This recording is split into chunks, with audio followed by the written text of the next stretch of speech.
There is a lot of heavy equipment out here.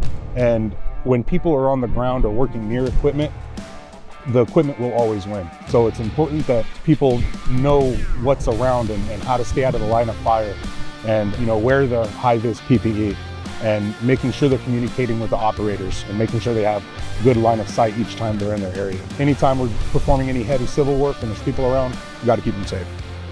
My name is Paul Soto. I'm the safety manager here on site, and today's safety topic was on performing work correctly the first time. There is a huge risk in performing rework. There's 39% of injuries are during rework activities.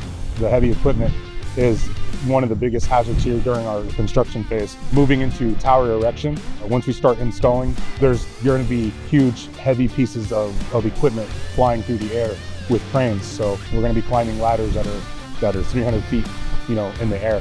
So we need to make sure we're donning and have our fall protection on and know how to tie off. There is a lot of traffic here on site, so it's important that we're respecting other people's work areas as well as the terrain. Obviously, we're in the mountains here at Pacheco State Park, so it's important that we maintain our speeds here on site. PPE, of course, is a big one. We have to have our boots on, our glasses, hard hats, our high-vis vests, as well as durable outerwear. Important safety lesson for me would be approach. No one's gonna really hear you out unless you're approaching them in a positive, mature manner. It's important to have that approach so that it's received, whatever you're going to be talking about or helping someone with an issue or some safety violation, to make sure it's received in a positive manner. It can be constructive.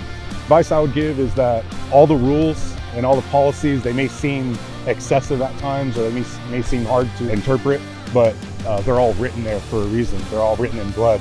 Bad things have happened in the past, and we've learned from them and created a kind of a rule book, right, for people to have a general standard to follow to be safe.